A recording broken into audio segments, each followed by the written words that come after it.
Bom dia.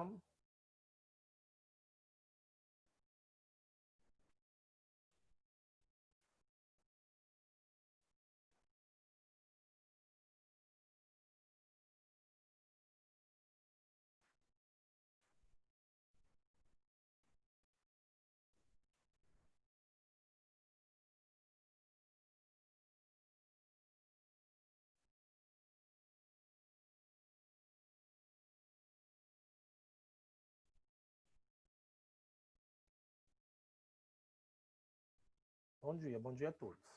Gente, vamos abrir o livro 1, só para a gente dar uma retomada no conteúdo daquele que nós vamos cobrar no nosso VHA, só para a gente relembrar. Vamos lá? Vamos abrir lá no capítulo 4, na página 63 do nosso livro 1.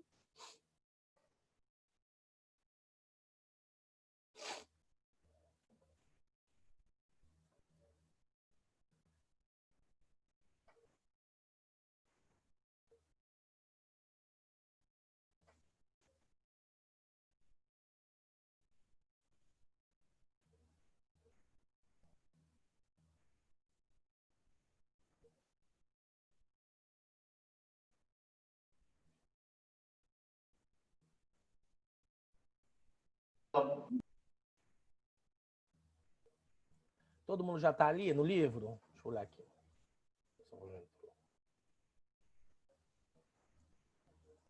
Livro 1, tá, gente? Deixa o pessoal entrar. Tem gente que não entrou ainda, temos poucos.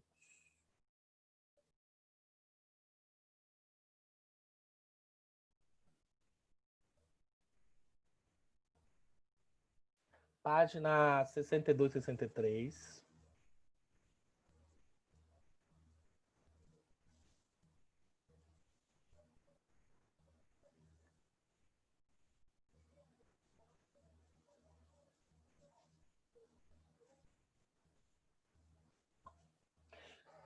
Deixa eu ver quantos temos. Tá, 20. Nós somos em quantos? Quantas pessoas normalmente participam da live, gente? Essa é a minha primeira aula ou é a segunda de vocês? Hoje. Segunda, 25, né? Deixa eu ver se o pessoal entra todo. Porque como eu vou falar do VHA, eu gostaria que todo mundo prestasse atenção. Gente, olha só. Então, todo mundo tá me ouvindo bem?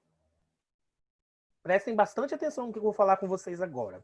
Nossa, tio, vai cair o capítulo 4 do VHA. Nossa, é muita coisa. Só que prestem atenção. Eu só preciso. É importante a gente compreender o processo de independência dos Estados Unidos, da Guerra Civil? É. Mas eu preciso que a gente entenda única e exclusivamente o contexto. E são duas coisas que a gente precisa compreender para a realização do nosso VHA, tá? Que é aquilo que é essencial do conhecimento desse capítulo 4. Primeira coisa, por qual motivo foi tão importante assim a independência dos Estados Unidos para o continente americano? Alguém consegue responder isso? Ou seja, por que foi tão importante assim que essas colônias se independizassem? O que foi que aconteceu, ou depois dessa independência, que a gente pode falar assim, poxa, essa independência dos Estados Unidos foi importante pra caramba? Alguém tem uma ligeira ideia? Ninguém quer nem arriscar? Nossa, quanta câmera desligada. Vocês não falam nada, eu não... Gente, então olha só. Prestem atenção. A independência dos Estados Unidos foi importante porque, primeiro, os Estados Unidos eram uma colônia, não é verdade? Colônia de quem? De quem que os Estados Unidos era colônia? Fala, gente.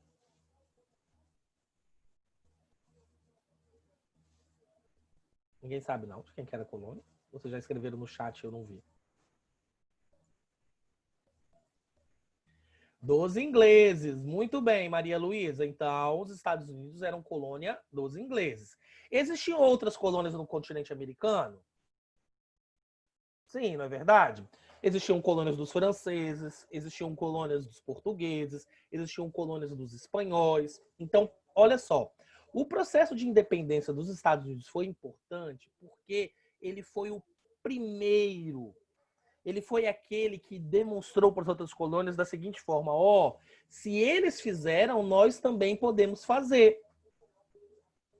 Então, gente, quando a gente fala sobre, quando nós falamos, né, sobre a questão do processo da independência dos Estados Unidos, da declaração, o mais importante que a gente tem que entender de todo esse processo é que a independência dos Estados Unidos vai influenciar as outras colônias do continente americano a também buscar e entrar no seu processo de independência.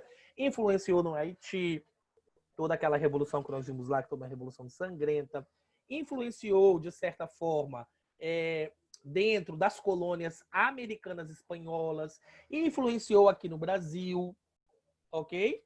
Toda essa declaração, então, da independência dos Estados Unidos é isso. Então, lá na nossa avaliação, o que nós temos que saber no nosso teste de verificação de habilidade, primeira coisa que é importante que a gente saiba é exatamente isso. A independência dos Estados Unidos influenciou no quê?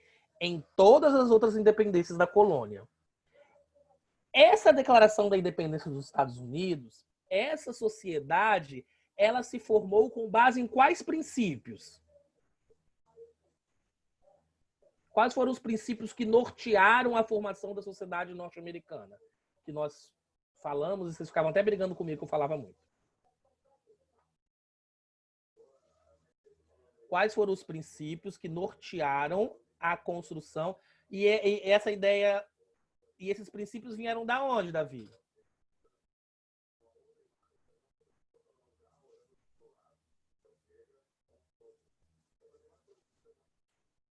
Do iluminismo. Muito bem, Luiz. Então, olha só. Essas são as duas coisas que nós temos que saber em relação do processo de independência Eu estou rindo aqui porque o Davi colocou que tudo é iluminismo. Que bom, então vocês não vão errar, né? Olha só. Então, em relação à independência dos Estados Unidos, essas duas coisas são as primordiais que nós temos que saber. A primeira é que ela vai influenciar nas outras colônias, e a segunda é que ela vai se formar, é que ela vai se estruturar com base no pensamento, nas ideias propagadas pelo iluminismo. Isso está claro para vocês, oitavo ano? Isso está claro? Então, em relação ao capítulo 4, é isso que nós temos que saber. Ok? Eu tô angustiado, porque tá todo mundo com a câmera desligada. Será que esse povo tá me ouvindo? Tá me ouvindo, Ana? Carolina? Paula, tá me ouvindo? Olá! Gente, Paula não tá me ouvindo. Tiago, você tá me ouvindo? Ouviu o que eu falei aqui agora?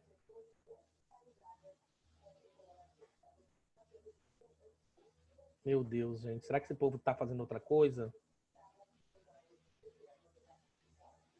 Diego, tá me ouvindo?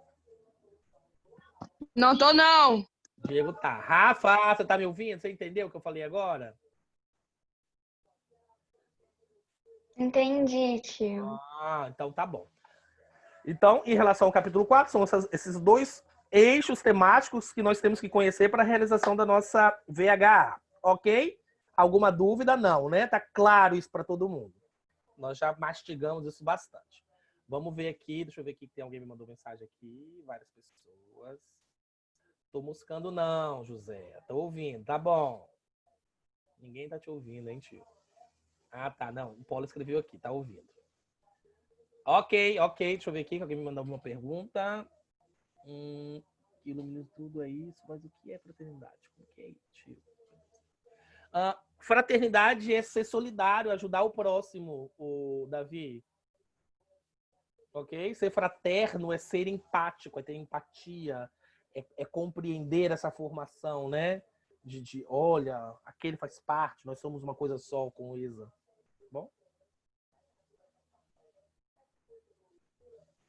Liberdade, igualdade, fraternidade, mas isso é o lema da Revolução Francesa, não é do iluminismo não, tá, Davi?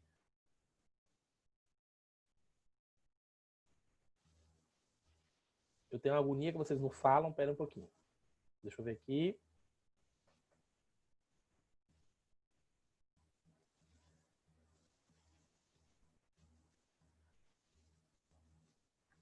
Não, mas isso aqui eu não quero agora, não.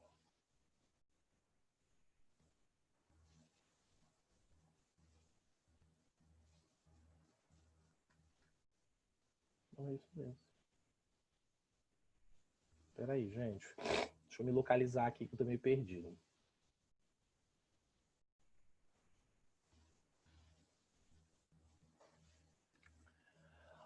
Outra questão que nós vamos estar avaliando, né, e contribuindo aqui. Vamos lá para o capítulo 3. Deixa eu só encontrar aqui. Ok. Lá na página 48 do capítulo 3.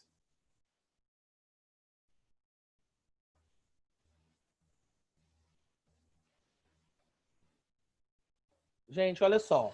O iluminismo, ele começa a se formar, a se estruturar ainda lá nas revoluções burguesas, não como uma ideia de iluminismo, tá? Mas essa ideia de liberdade individual, né? Sim, Luiz, duas questões do capítulo 4, tá? Essas ideias de liberdade individual, essa ideia de respeito ao próximo, tudo isso começa ainda nas revoluções burguesas, que são aquelas lá, as três que nós dividimos, que é a gloriosa, a puritana e a República de Cromwell. Aquela formação, aquela luta toda, vai começando a formar os ideais iluministas. Essas ideias iluministas elas vão se estruturando e depois elas vão se difundindo por todo o planeta, mas principalmente pela Europa. Mas é aonde que ela vai começar a se concentrar, vai crescer e todo mundo fala assim, gostei dessa ideia. É na França, tá, gente? É lá na França, atenção, a França foi o principal centro difusor das ideias iluministas. E foi lá que surgiram os principais pensadores desse movimento.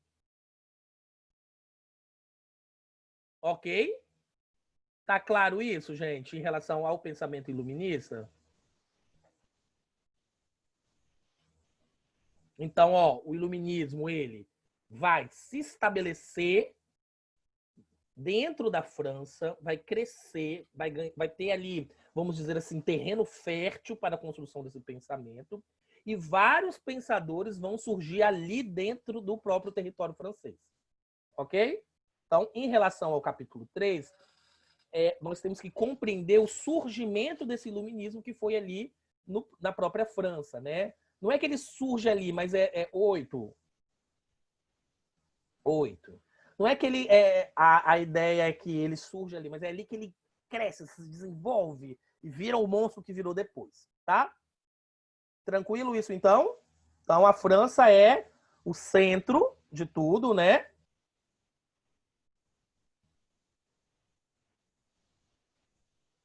É o centro de tudo e é ali que surgem os principais pensadores, ok? 8, Davi, 8. Só que está dividido em três arquivos, tá bom, gente? Mas são só 8.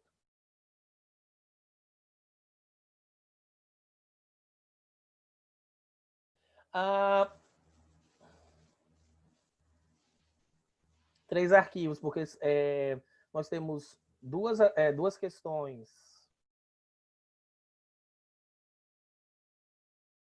Nós temos 4 questões do iluminismo, 2 questões da independência dos Estados Unidos e 2 questões da Revolução Francesa. E 4 de iluminismo. Já que a gente falou tanto de iluminismo, eu preferi focar no iluminismo, ok? Outra questão para falarmos em relação ao pensamento iluminista. Gente, nós falamos muito sobre luz e trevas, metaforicamente falando, sobre essa ideia do iluminismo. Quando eu falo de luz, olha, e veio a luz. O que veio na cabeça do ser humano? Essa metáfora da luz significa o quê, gente? Que é algo valorizado o tempo todo pelo iluminismo. Quando eu falo luz, metaforicamente, luz significa o quê dentro do contexto iluminista? Que alguma coisa deu certo, mas quando a gente fala assim, essa ideia da luz é que ela trouxe o quê para o ser humano, para o indivíduo?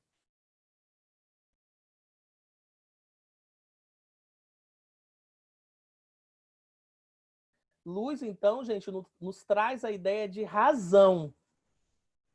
Ok? Então, quando a gente fala o iluminismo, a ilustração, a filosofia das luzes, que tudo isso, o esclarecimento, tudo isso está relacionado à ideia, porque a gente fala muito, Davi, quando nós estamos falando de iluminismo, nós utilizamos a expressão luz o tempo todo. Porque trouxe luz, porque a luz, a ideia de luz iluminou, esclareceu. E aí o que eu estou questionando para vocês, metaforicamente falando, o que quer dizer essa luz? Essa luz quer dizer razão, ok? Que é a base do pensamento iluminista, o raciocínio lógico, a razão acima de qualquer coisa. Todo mundo consegue compreender isso, gente? Que a luz traz ideia de razão? Ok? Então, quando a gente fala de iluminismo, luz, razão, conhecimento verdadeiro das coisas. E se eu falo trevas, gente? A treva que a gente fala, que normalmente a gente fala assim, e saímos da treva e entramos na luz. Do que eu saio dessa treva, metaforicamente falando, para sair de uma coisa que eu estava antes e antes eu estou na razão? Muito bem, Luiz, a ignorância. É exatamente isso. Então, metaforicamente, trevas nos traz a ideia de ignorância. Então, quando eu falo que eu estou nas trevas, eu estou na ignorância. Fui para a luz, eu cheguei na razão. Claro, essas metáforas, então, gente, as duas metáforas principais do pensamento iluminista, a luz que nos traz a razão e as trevas que nos trazem a ignorância. Eu saí das trevas e entrei na luz. O que quer dizer isso? Saí da ignorância e entrei na razão. Isso tá claro para vocês, gente?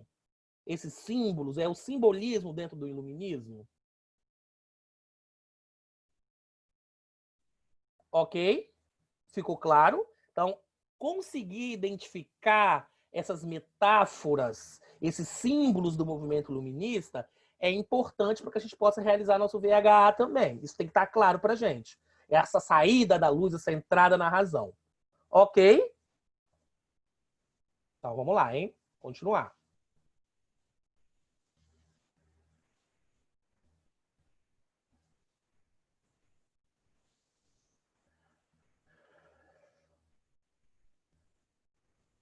A gente fala o tempo todo do iluminismo, do iluminismo, do iluminismo, do iluminismo, tá? E aí, normalmente a gente utiliza o iluminismo para falar sobre liberdade, igualdade, fraternidade. Mas esses lemas pertencem ao iluminismo, gente? Da onde que vem liberdade, igualdade, fraternidade? É do iluminismo que surge isso? Pertence ao iluminismo? Não, né? Liberdade, igualdade, fraternidade é da Revolução Francesa. Ah, tio, mas a Revolução Francesa teve como base o pensamento iluminista. Ok. Então, liberdade, igualdade, fraternidade sofre uma influência do iluminismo, mas não é da origem do iluminismo. Esse lema, ele tem como base a ideia lá da Revolução Francesa, tá? É base, mas não origem, exatamente. Tá? Então, se a gente for caracterizar o movimento iluminista, ele prega o que propriamente dito? Como base, tá, gente? Olha só, hein? Atenção. A base do pensamento iluminismo, ele fala de o início lá, o processo, tá? Depois ele vai se ampliando, mas quando ele começa, o pensamento iluminista, ele tenta buscar uma liberdade econômica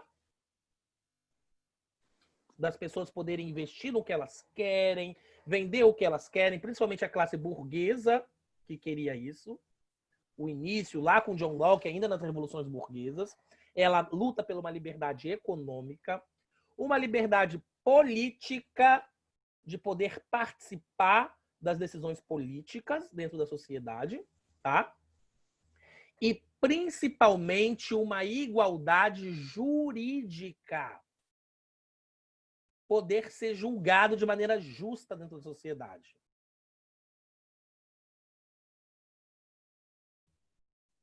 Ah, tio, então não tinha liberdade religiosa, eles não pregavam liberdade religiosa? Sim, mas o princípio, né, as principais são pautadas no começo em relação a isso.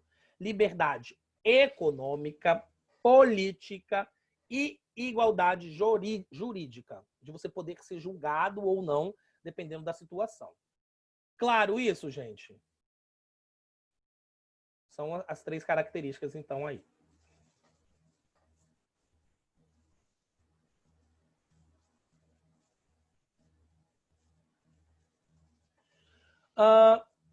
E por último, não menos importante, os iluministas criticavam ferrenhamente uma forma de governo que para eles estavam completamente errado. Que forma de governo era essa? Que eles criticavam, falavam, isso está errado, não deve ser assim.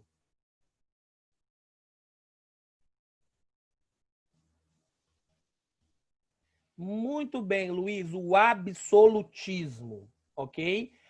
Então, a principal crítica dos pensadores iluministas no seu primeiro processo, que eles vão bater de frente e falar assim, ó, não tem condições, está errado, é uma crítica ferrenha ao absolutismo. Alguém pode me dar características do absolutismo? O que era esse absolutismo?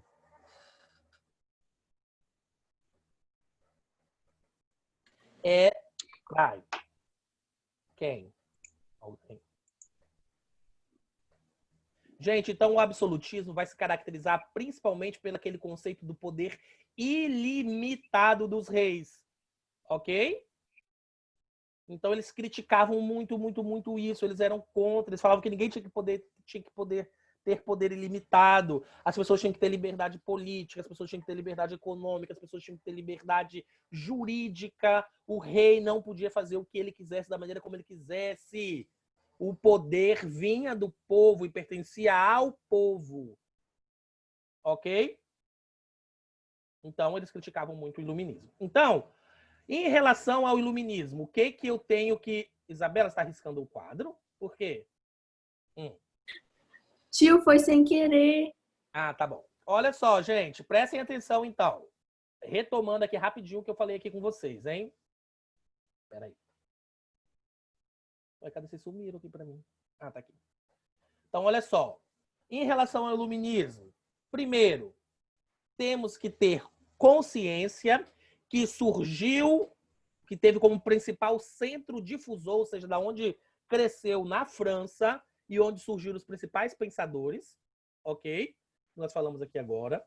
Outra ideia, metaforicamente falando, os conceitos de luz e trevas nos traz a ideia de razão e ignorância, sair da ignorância e entrar na razão. Defendiam principalmente a liberdade econômica, política e jurídica, a igualdade jurídica, e criticavam muito, tá, o poder ilimitado dos reis dentro do absolutismo.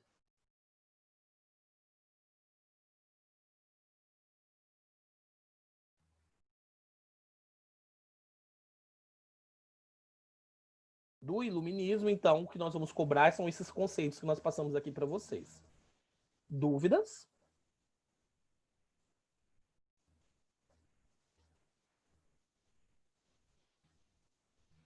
Posso passar, então, para a gente falar sobre a Revolução Francesa? Sim. Gente, eu tô com um monte de gente sem can ligada e eu não consigo compreender como é que tá esse processo, mas eu espero que vocês estejam entendendo. Qualquer coisa, gente, vocês falam, tá bom? Eu vou dar uma proposta para a escola. Quem tiver com o can desligado não receber presença. Sabe por quê? É muito ruim a gente não conseguir ver vocês. Tiago, então, desde que começou a pandemia, eu nunca mais vi essa carinha dele. Falo mesmo. Sou baú.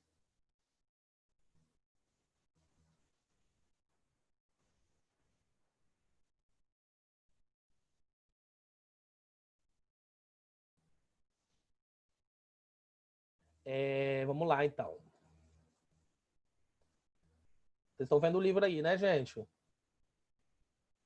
Passando as páginas. Deixa eu entrar aqui na Revolução Francesa.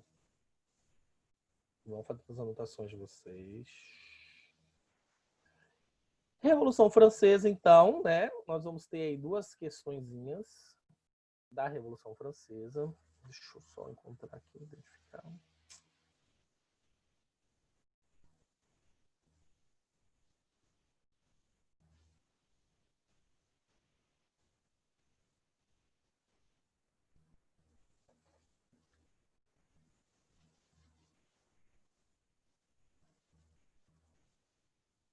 Olha só, gente, um dos grandes momentos da Revolução Francesa, ou um dos principais, foi a tomada da Bastilha. Alguém lembra o que era a Bastilha?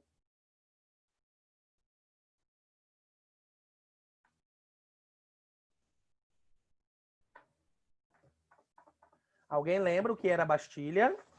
Onde guardavam as balas, as armas, onde eles prendiam os presos políticos, ok? A Bastilha, gente, vamos olhar aqui na página aqui, que é esse castelo grandão que nós estamos vendo aí na página 88 do nosso livro. Ele era o símbolo, ele simbolizava o poder da monarquia, o poder do absolutismo, ok? Então, quando a gente fala sobre a Revolução Francesa, aonde guardavam os caras, enfim, é aquilo ali que mostrava muito. Então, gente, olha só, a tomada da Bastilha, depois da Assembleia Geral, da revolta do povo ir para a rua, foi o que iniciou o movimento revolucionário que marca o início da Revolução Francesa, tá? Ela representa a oposição completa ao poder absoluto do rei, ao absolutismo, aquele poder autoritário na época de Luís XVI, tá?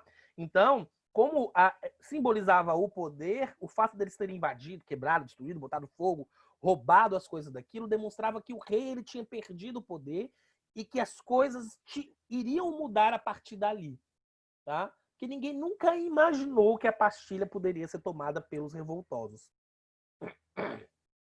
Esse conceito não se formou dentro da sociedade da época, tá?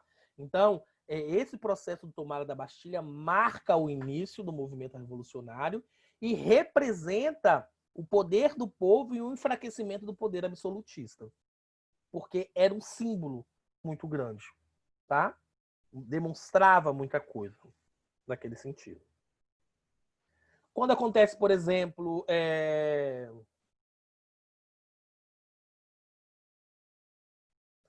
quando acontece, por exemplo, um golpe de Estado, quando os militares tomam o poder normalmente, onde é que eles vão lá e dão um tiro, assumem e fazem de tudo?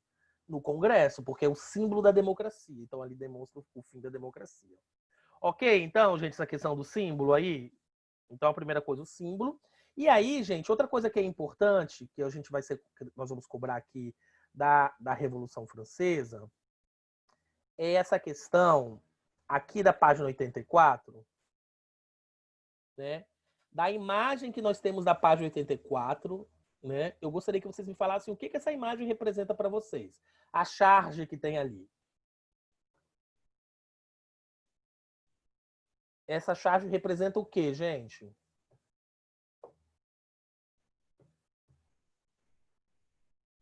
Eu gostaria de escutar agora.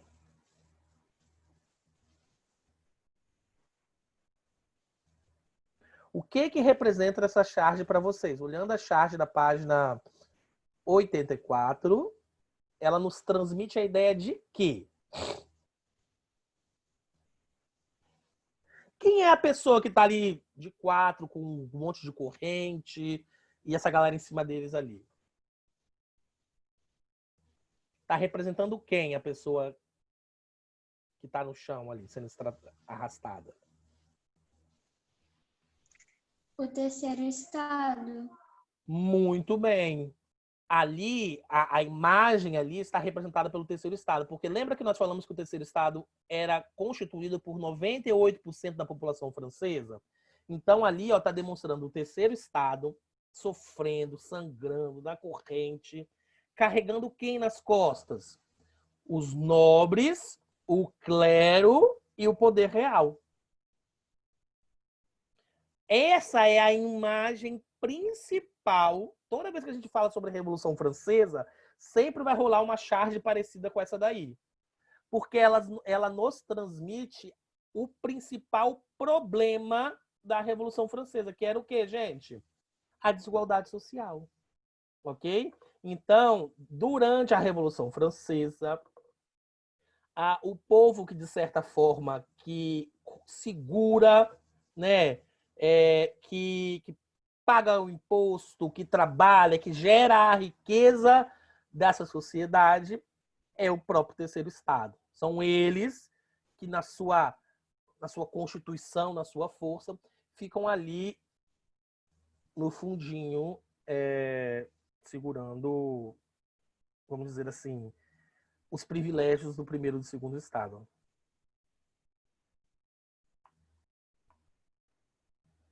Não necessariamente. Então, quem segurava a base foi exatamente isso.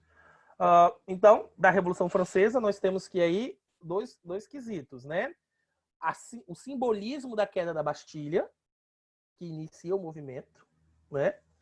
E que mostra oposição ao poder absoluto do rei, e a ideia dessa desigualdade social que existia dentro da sociedade francesa, principalmente estabelecidos aí da ideia do primeiro e do segundo Estado, explorando muito o terceiro Estado, que era formado por 98% da população francesa. Dúvida em relação a algo que eu falei para vocês? As questões estão claras, objetivas, não tem pegadinha em nenhuma questão, tá? Ela só quer verificar mesmo o conteúdo, aquilo que vocês estudaram, e são as principais ideias que nós temos. Eu tentei selecionar as questões que nos trouxessem as principais ideias de cada capítulo, de cada questão. E querendo ou não, tanto a independência dos Estados Unidos como a Revolução Francesa só acontecem porque foram influenciados pelo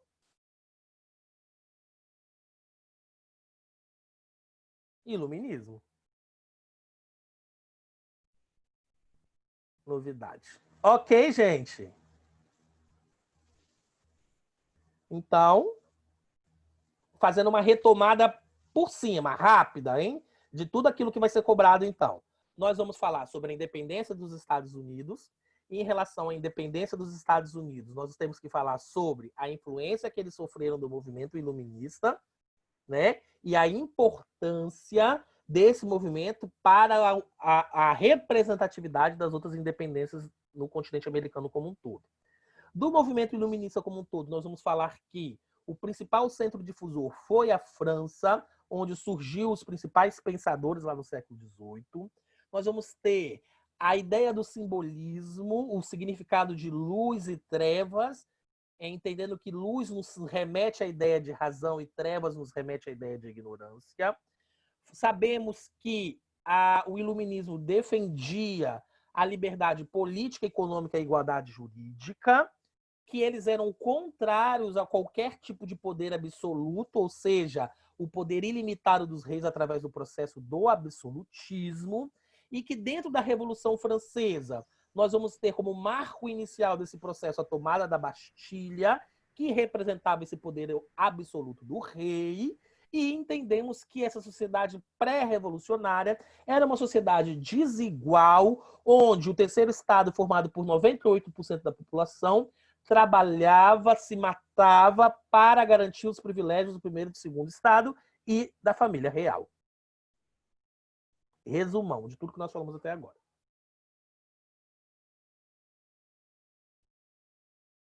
Isso, Isadora. Só aí? E tudo isso que eu falei para vocês aqui agora.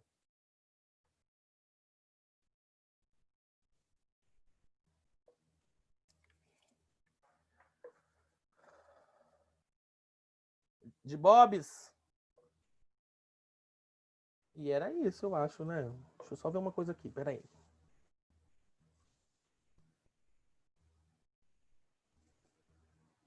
Deixa eu ver, conferir uma coisa aqui.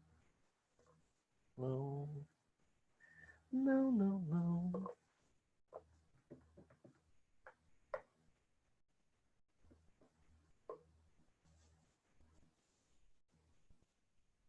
Deixa eu... Espera um pouquinho que eu tenho uma coisinha aqui que eu queria compartilhar com vocês. Peraí.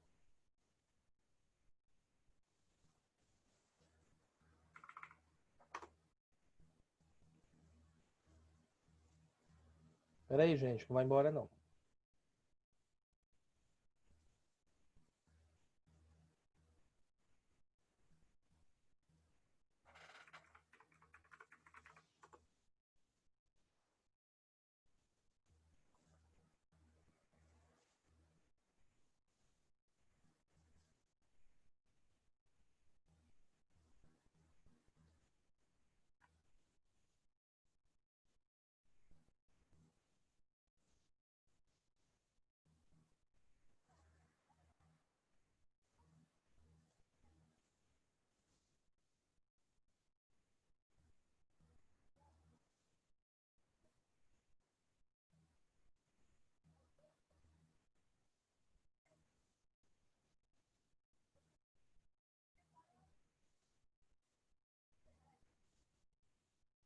Vou compartilhar com vocês aqui um videozinho que eu tinha sumido aqui. Ele é pequenininho, só pra gente terminar a nossa aula, já que a gente tem um tempinho aqui ainda.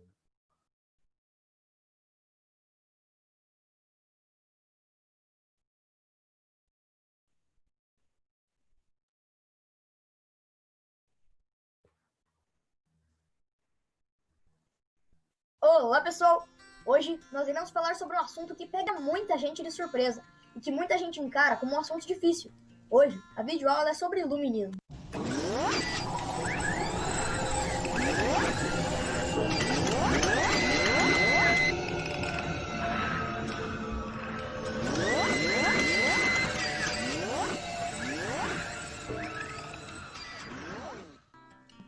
O iluminismo é tido como algo difícil, pois envolve muito a filosofia, mas hoje eu vou te mostrar como esse assunto não é tão complicado.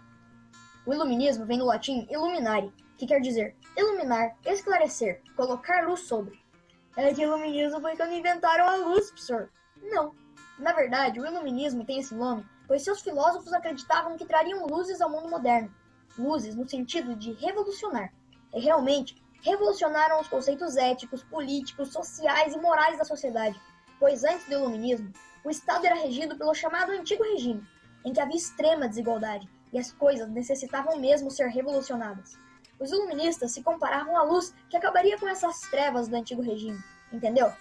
Pois bem, pode-se dizer que o iluminismo foi um movimento cultural que dava ênfase à diversidade de ideias e crenças, trazendo ideias novas.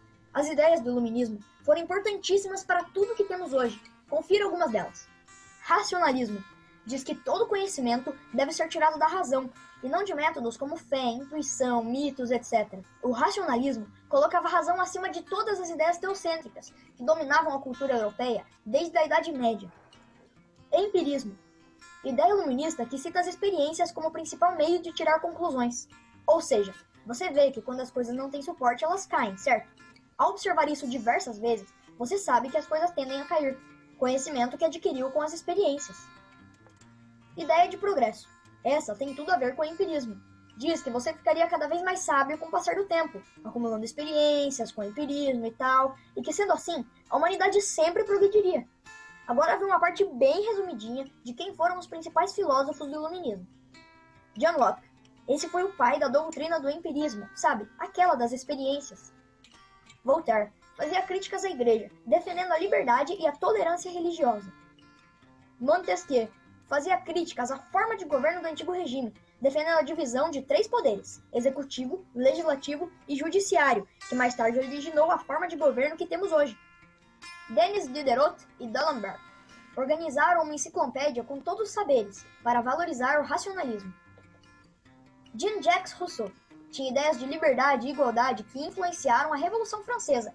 E falando em influenciar, aqui nós temos um lindo quadro sobre as influências do iluminismo. Porque lembra, lá no começo do vídeo, que eu citei que antes do iluminismo, o Estado era regido pelo chamado Antigo Regime? Pois bem, não foi bem o iluminismo que acabou com o Antigo Regime, e sim as revoluções que o iluminismo influenciou. Vamos lá. Influências do iluminismo foram a Revolução Francesa, as revoltas de escravos, que mais tarde originaram a Revolução do Haiti, e a independência dos Estados Unidos da América. Uma coisa que também pode ser considerado influências do iluminismo, mas que não está aqui, é a Inconfidência Mineira. Ela não está aqui porque, na verdade, não foi só o iluminismo que influenciou a Inconfidência Mineira, e sim uma série de outras ideias. E aí, gostou do Resumex? Agora entra aqui na descrição para fazer as atividades e ver se você entendeu. Não se esqueça, essa parte... Então, gente, o vídeo fez assim um resuminho mesmo aí do que seria a construção desse pensamento iluminista, né? Da maneira como ele se estabelece, que é o foco. Não tem como a gente cobrar outra coisa sem ser esse iluminismo santo que a gente bateu tanto nessa tecla, né, gente? Mas eu acho que a gente conseguiu compreender bem, né? Todos esses conceitos de iluminismo, né? De fé. Ele fez um resumex, né? Que ele colocou ali. É um menino, uma criança da idade de vocês que fez esse vídeo, por isso que eu achei interessante. Vocês conseguem observar que a voz dele é uma voz infantil, né? Mas é isso. Quem perdeu, quem não conseguiu assistir a nossa revisão, as nossas dicas aqui do VHA, por favor, busquem lá depois no canal do YouTube da escola. Deixa eu até conferir aqui se eles estão postando lá, rapidinho.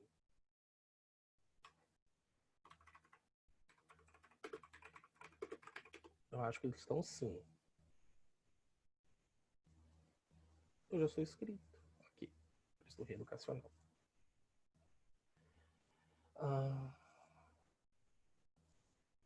Aqui tem os encontros marcados, tá vendo? Tudo direitinho.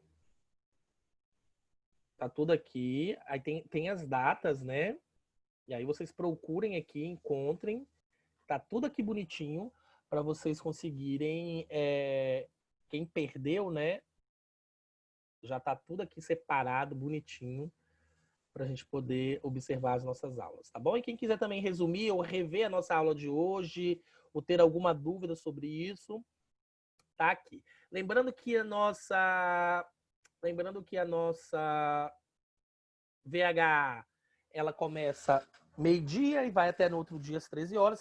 Não quer dizer que você tem 24 horas para você fazendo a prova. A partir do momento que você inicia a realização da sua avaliação, você só tem 1 hora, tá? Aí, como eu separei com 3, a primeira vocês vão ter 1 hora para responder 2 questões, pelo amor de Deus, né? Depois, 1 hora para responder 4, depois mais 1 hora para responder 2 questões. Porque eu dividi em 3 arquivos, porque o SAS não deixou acumular tudo no mesmo arquivo, tá bom? Ficou dividido cada um com não deixem de fazer. E é muito importante, gente, outra coisa que eu quero falar para vocês. Que vocês, pelo SAS o meu, tá? O meu não é pelo Google Forms. É pelo portal do SAS. Tentem responder as questões sendo fidedignos, verdadeiros, tá? Com a ideia de vocês, assim, não tentem consultar. Tentem responder da maneira como vocês têm que responder, mesmo como se vocês estivessem fazendo realmente uma avaliação de conteúdo, para que a gente possa aí realizar as coisas. Ok? Deixa eu só conferir aqui uma coisa. Oi, tio, pelo SAS é pra ver, tipo, quanto que eu acertei e tal, né? Não sei, mas eu acho que sim. Eu acho que sai depois. É porque a prova da tia Fernanda não dava pra ver. A gente só enviava. Porque a dela foi pelo Google Forms, o meu é pelo SAS. Eu selecionei lá no SAS. Foi tranquila a VHA da tia Fernanda? Sim, Isadora, questões de marcar X. Alguma dúvida, gente? A nossa aula, o nosso tempo já acabou.